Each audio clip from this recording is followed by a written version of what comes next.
Hello, everyone, and welcome to another episode of the Crossroads podcast.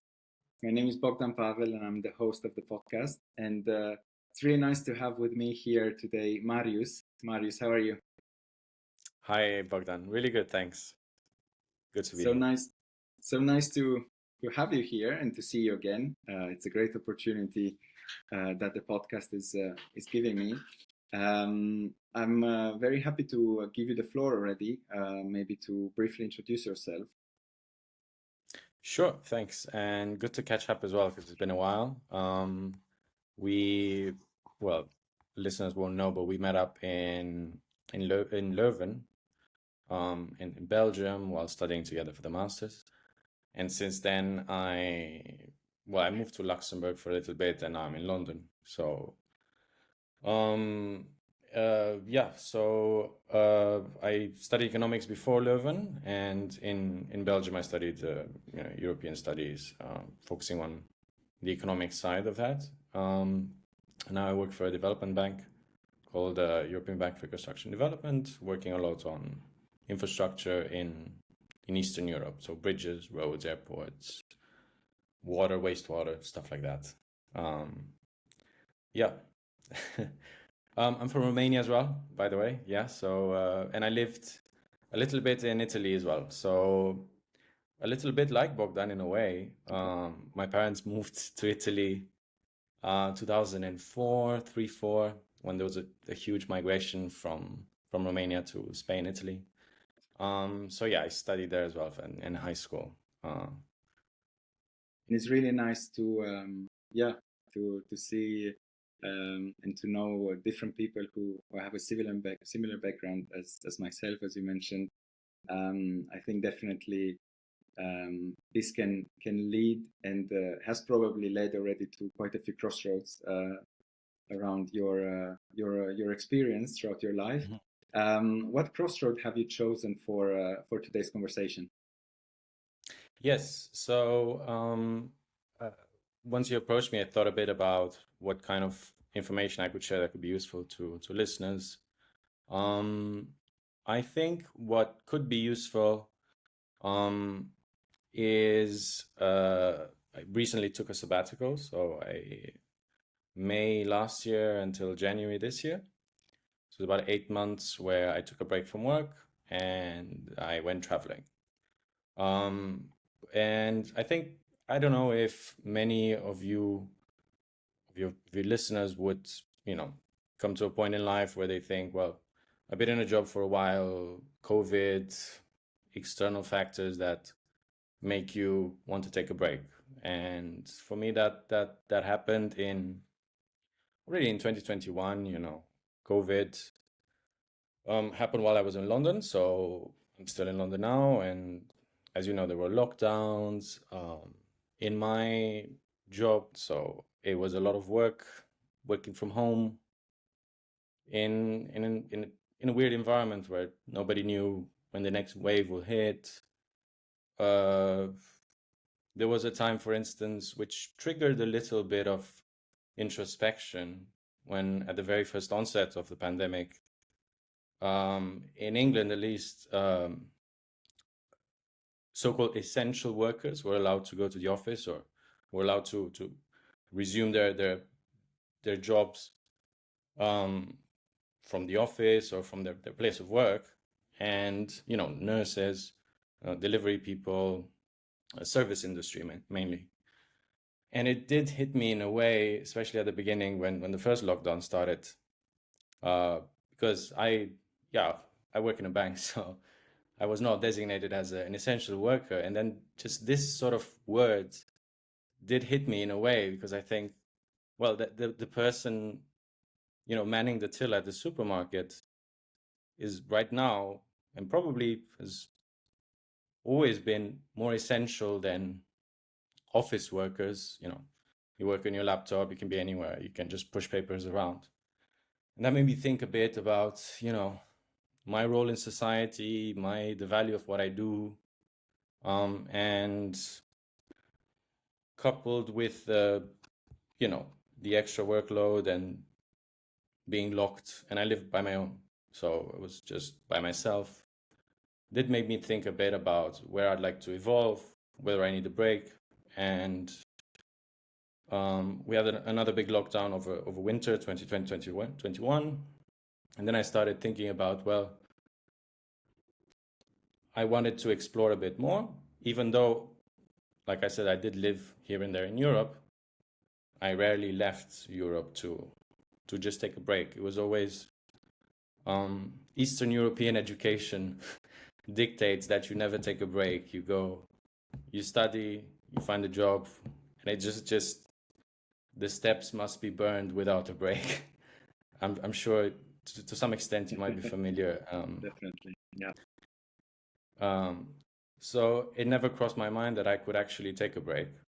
And I did resist this idea. There's a mental block somehow, thinking, well, I would, forego career development, career progression by taking a break. But eventually, I did talk to some friends, and I asked my manager whether they're okay with me going away for a while.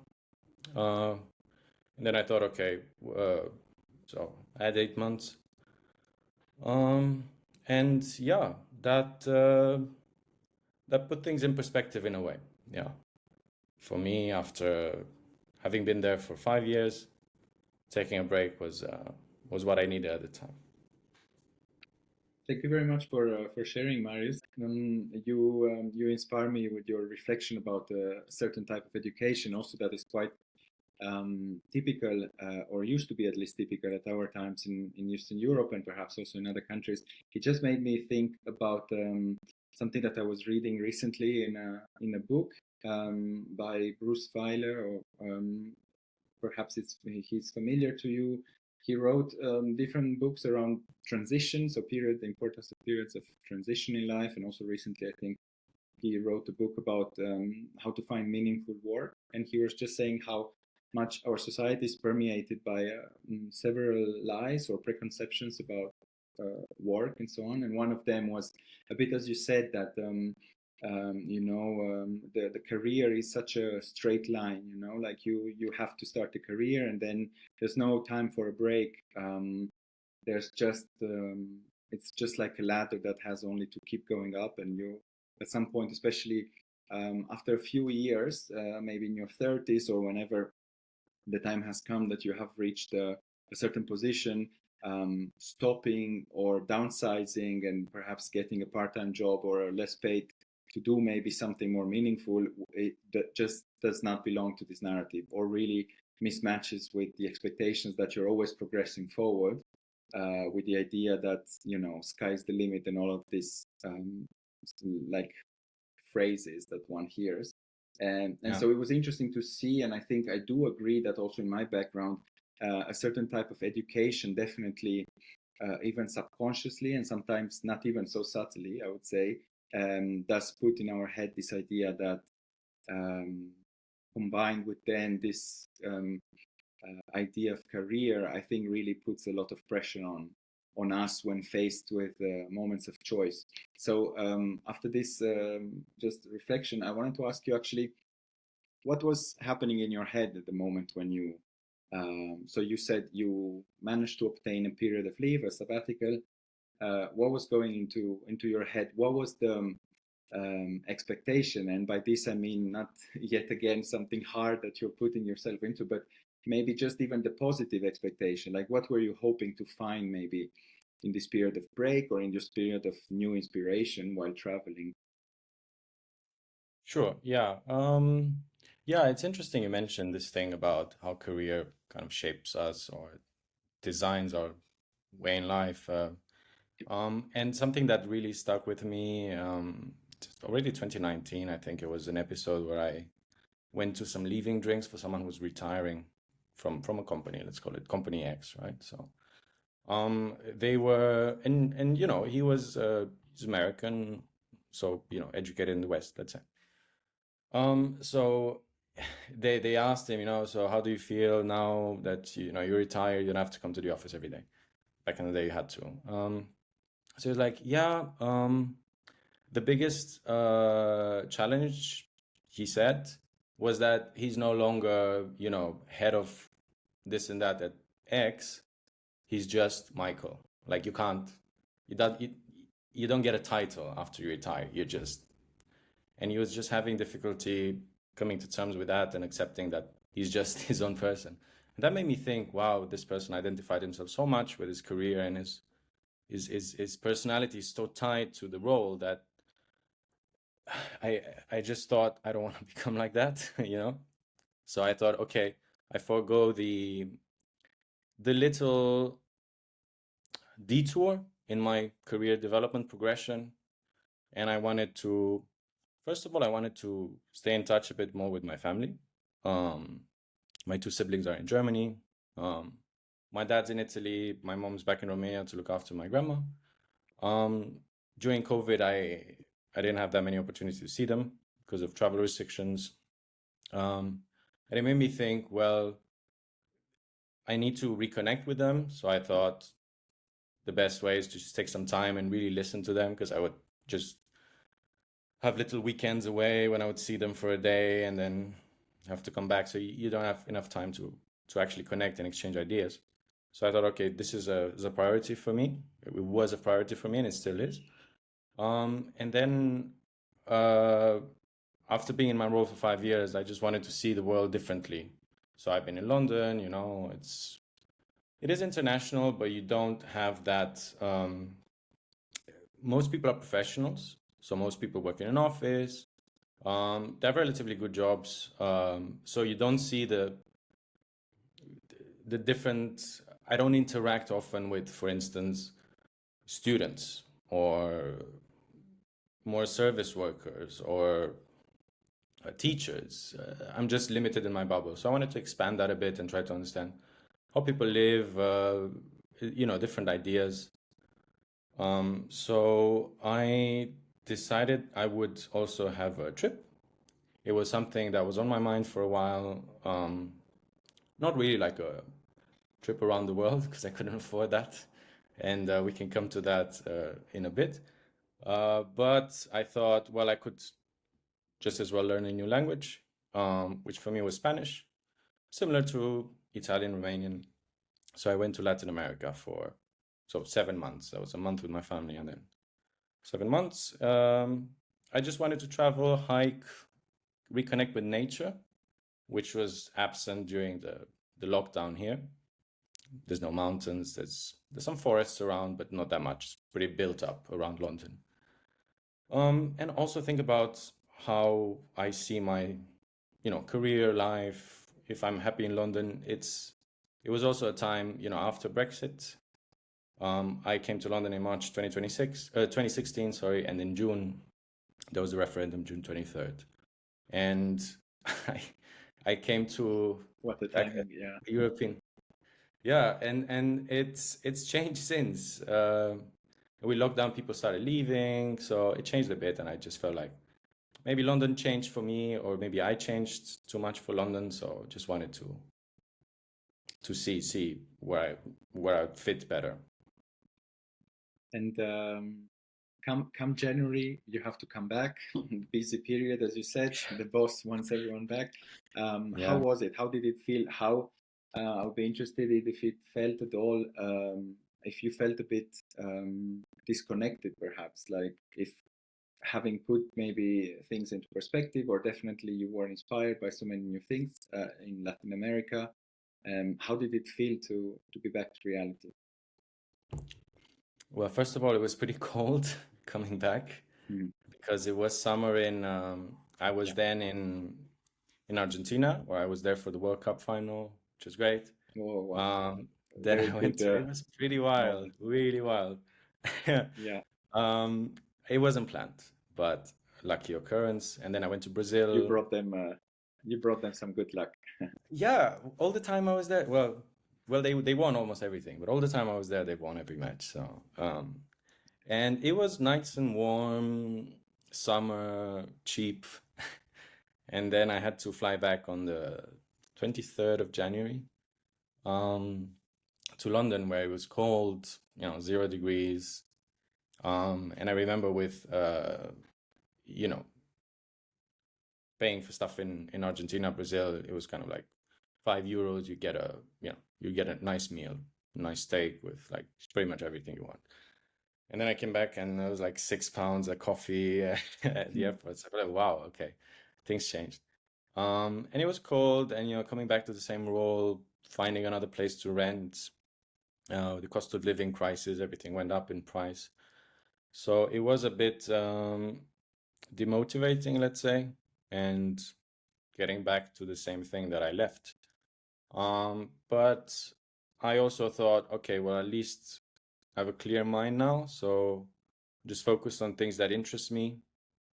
Before this, I would just take on responsibilities. People ask me for help, I'll help them. I just gradually just divide my time in different areas, but not really focusing on anything, not really prioritizing what I liked. So I thought, okay, I would just focus on projects that really I like to learn, that I can expand on, like things that are relevant nowadays, sustainability, green transition, electric vehicles, stuff like that. So more things that I ignored in the past when I would focus on, okay, I'll just do the Excel file. And yeah, I think it was useful to have a break, but I was running away from, you can't really run away from your problems because at some point you have to get back to them. So I realized that some issues were still there, they're still here, and there's a different mindset in how to deal with them, but taking a break means you will have to come back to them eventually. So that's where I am.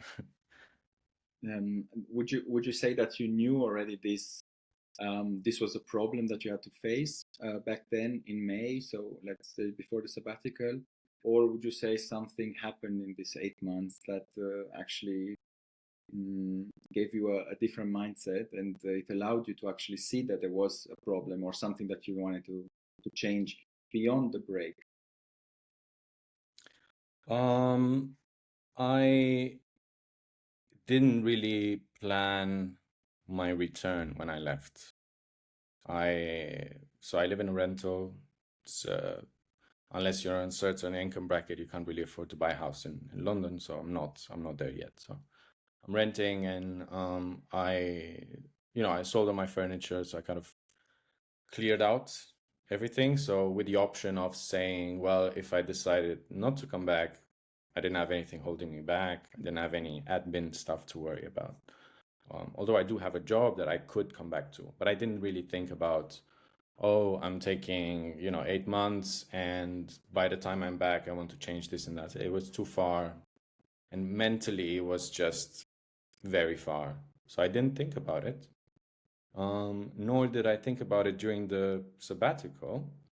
I did consider it, but I was more into, say, for instance, I wanted to focus on, okay, what do I like?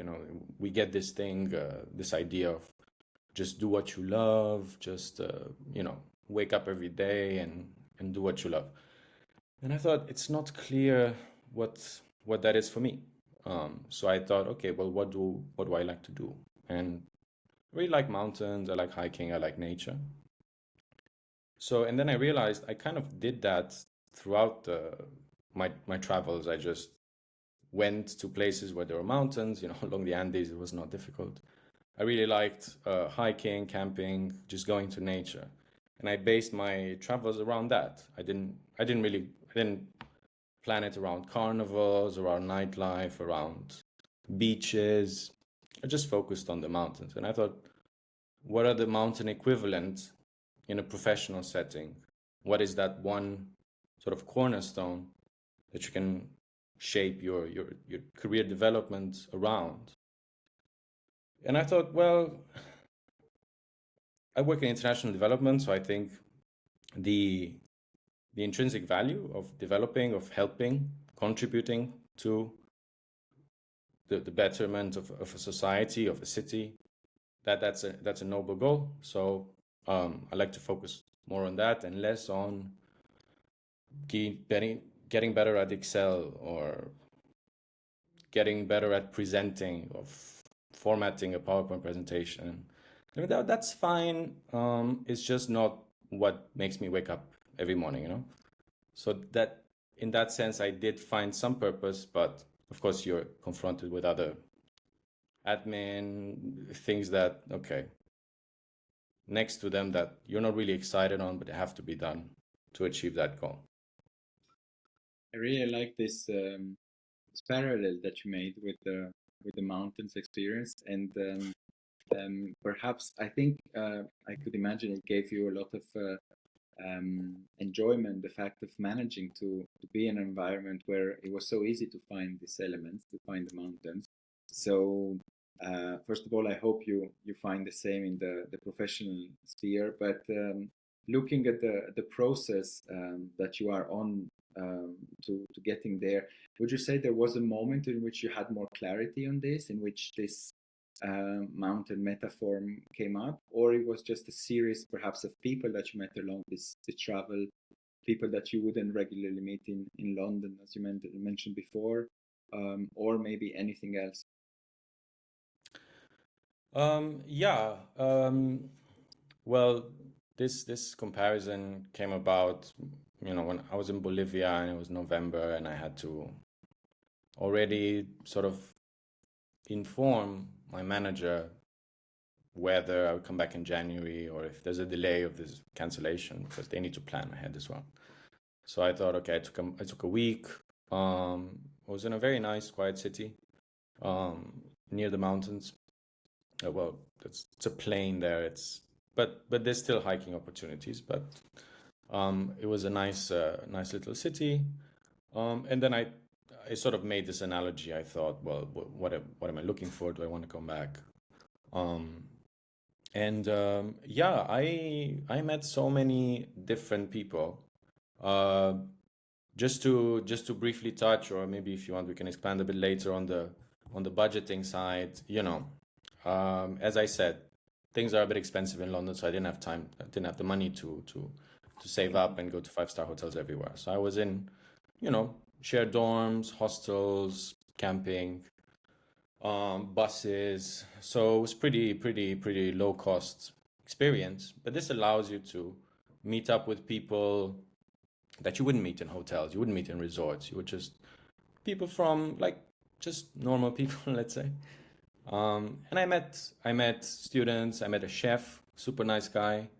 I met, you know, people working in PR, people working in hostels, just volunteering and moving around, language teachers, and locals as well, like from all kinds, from working in a shop, in a restaurant, doing tours, just finding the little entrepreneurs here and there, selling things, working for Western companies. And this just made me realize that uh, it's not really about how much you earn or career prospects. Nobody has a, probably people do, but not many people have like a 10-year plan, you know, a financial model where they see themselves and milestones that you have to meet. People just live day by day and they just focus on what they like doing, on their family, on their friends, on hobbies. You see so many people, you know, laughing, having fun, even, you know, in very modest conditions. They still find happiness, and just made me think, well, it's not really about, you know, getting more money, getting promoted. It's just about enjoying what you have. So, and seeing also these other travelers, you think, well, you know, I had a really great time with a guy who's a chef. You know, like when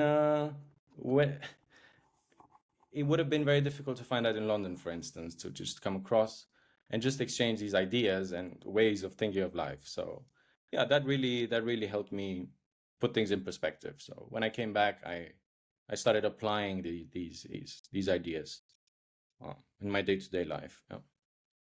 And I'm curious, how does this look as yeah, as being applied in your daily life? Do you have any specific things that you do, or is just the way you feel about life in general? Yeah. Well, first of all, there were a lot of things that I would put off, that I would delay, that I would just avoid doing because it was a bit comfortable. Weekend comes, you need to do your laundry, you need to do shopping, you need to see friends, but you don't really feel like going camping or going on a hike or learning something. And I thought, okay, I would focus. So I started climbing more. So bouldering, it's called, but also rope climbing. Took some classes. I'm improving. Started playing tennis more. It was always something that I would do occasionally, but now I started taking classes. I'm in a little league here, amateur league. Uh, I started, reading more and things like spending money on things, for instance. I would get, this status thing and getting expensive but not really worthwhile things. So I started limiting what I need. I realized I was, 7 months, I just had a backpack and a little backpack as well. So I was like, well, that was enough for 8 months. So why wouldn't it be? I don't need that much. So I started spending money more on, going hiking, just investing in climbing equipment, a nice bike. I like biking, so rather than going out, buying an expensive jacket and stuff like that. So it's still a work in progress, of course, but that's just a few examples of how that helped.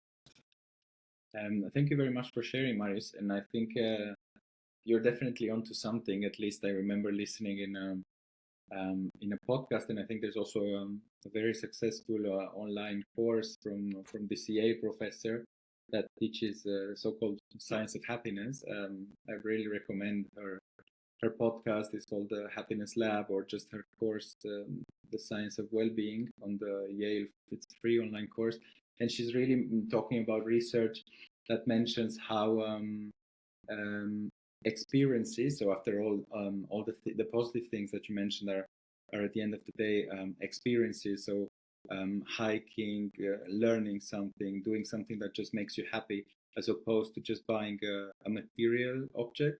And it's interesting how still in our society, I think often we grow up, especially when we have perhaps not such a wealthy background or so, and we associate the moment of getting a good job, a good car, a good house, and so on and so forth, to the moment when finally we will reach that happiness, or other declinations of the concept of happiness, whatever that is. So I was wondering for you, how does it feel now? Do you feel perhaps lighter? This is just an intuition I'm having, just by having perhaps less, putting less pressure on yourself in terms of this also materialistic pursuit, or in terms of your future steps, you still maintain, let's say, similar ambitions as before, just putting yourself in first place? Yeah, it's definitely less of a burden now. I don't compare myself to other people. I don't look at, the shoes or the suit, and I think, well, I don't have that. I don't have that job. I don't have that status. I don't have that car, whatever. And I think my girlfriend also helped me see that. She's a student. She lives in Germany, in Munich, and she's often here and I'm often there. And she's also very minimalist in a way. I think it's also maybe a German mentality to buy something that is very good quality and you use it as much as you can. So I'm just not comparing myself anymore to other people in terms of salary, where you go out, what kind of clothes you have.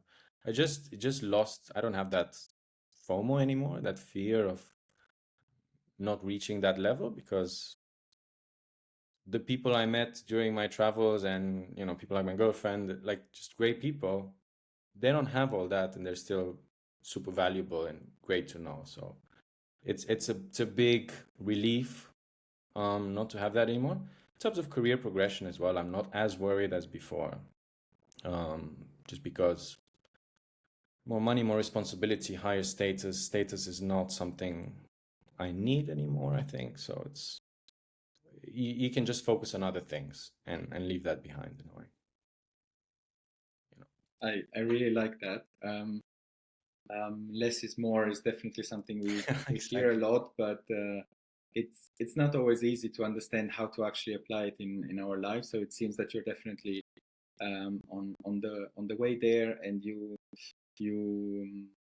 got there actually by also exchanging and experiencing many things across the past months. As a last thought, I wanted to ask you, if you have any advice to anyone that perhaps is facing a similar challenge or a similar situation. We know that there's a lot of talk at the moment of the so-called Great Resignation or any phenomena related to this. Generally, people are unsatisfied with their work, or they are thinking perhaps of making a change, taking a break, or anything alike. What would be your advice to them? Yeah, well, I think first of all, it does seem like I took this decision on a whim, very flexible, spontaneous, but it's not the case.